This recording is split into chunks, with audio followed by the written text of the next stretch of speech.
In the landmark social media addiction civil lawsuit involving Meta and Google, YouTube VP Christos Goodrow said, "We don't want people to be addicted to YouTube any more than we want them addicted to good books or learning or music."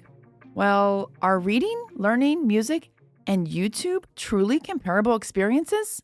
I'm Kelly Newcomb of Brave Parenting, and this is your Brave Briefing, a technology and cultural update for Christian parents. The trial going on in Los Angeles is a first of its kind.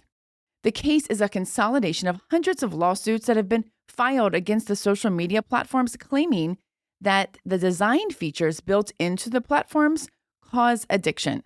Unlike prior cases, which focused on user-generated content that caused harm, which platforms are shielded from by Section 230, this lawsuit targets the platform design, that is, the autoplay, the algorithmic amplification, and the engagement mechanics.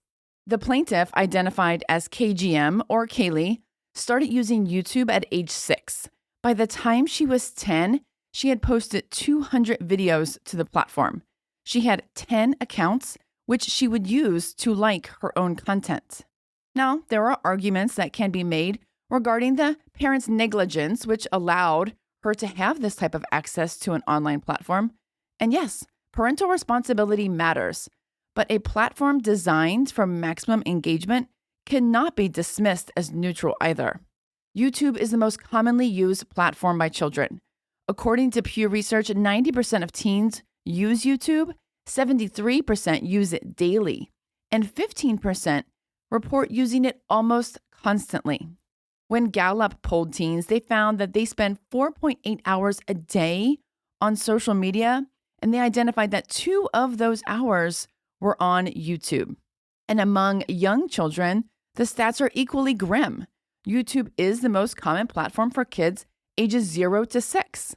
84% of children 2 to 4 and 62% of infants and toddlers watch YouTube with an average of 60 to 90 minutes a day.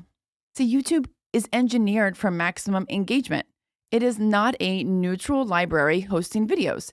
It is a data-driven attention optimization machine that operates within this attention economy. Just consider what we know about the platform, right? Autoplay eliminates stopping cues. Infinite scroll removes natural friction. Algorithmic recommendations personalize the feed in real time.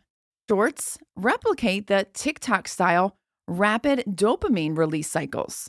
And variable reward patterns keep users anticipating what will come next. And let's not forget that variable rewards is modeled from the gambling industry. So while YouTube may not morally aim for addiction, its business model requires watch time. And the more watch time, the more ads. The more ads, the more revenue. You simply don't build autoplay, infinite scroll, predictive algorithms, and short-form dopamine loops unless your goal is to maximize session length. If watching YouTube was like reading, then we would see children who read books for like 4 to 6 hours a day having increased anxiety, loss of attention span, irritability, reduction in sleep, less time for hobbies, chores, and in-person relationships. And let's be honest, this is just not the fruit of reading books. Now, one book may induce some obsession until the book is finished, but overall, children are not exhibiting symptoms like the kids who spend an equal time on social media platforms like YouTube. That's because reading requires sustained attention, imagination, cognitive effort, and delayed gratification. YouTube requires minimal effort. When have you seen a child screaming and crying when a parent takes a book away, or threatening to hurt themselves if they're denied access to their favorite book series, or even sneaking out of their room at night to steal back the book their parents took away in order to just read one more chapter? Rarely, right? Now, granted, some books, yes, they can provide questionable content and destructive ideologies to young minds, but that isn't what YouTube is comparing. Remember, this trial isn't about content. It's about design features leading to addiction. So, by comparing YouTube to books, the YouTube executive reframes the debate. See, by using YouTube and books in the same framework, they make parents look reactionary and then misdirect their concern about YouTube because it's like, if you're worried about YouTube, you better be worried about those books. But parents aren't wrong to question their children's use of YouTube, just as they aren't over-parenting to want to know what kind of books their kids are reading. So don't be dissuaded by YouTube's careful language under oath. YouTube is not like reading. YouTube can be a great tool for teaching and learning, but its design features do not compare to those of books. There's no data collection in a hardback book, no algorithms persuading the reader's next move, and no subscriber account offering personal validation.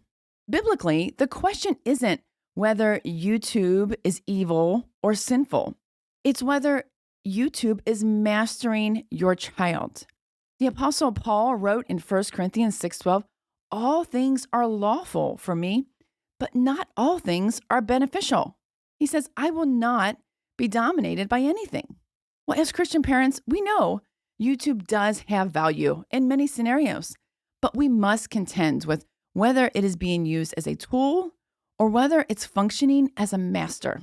And if anything is mastering your child, you don't negotiate with it. You need to intervene and restrict, guide them into less addictive activities, perhaps even a good book. All right, friends, that's all I have for you today. If you have any questions, reach out, share this with a friend, and until next time, go and be brave.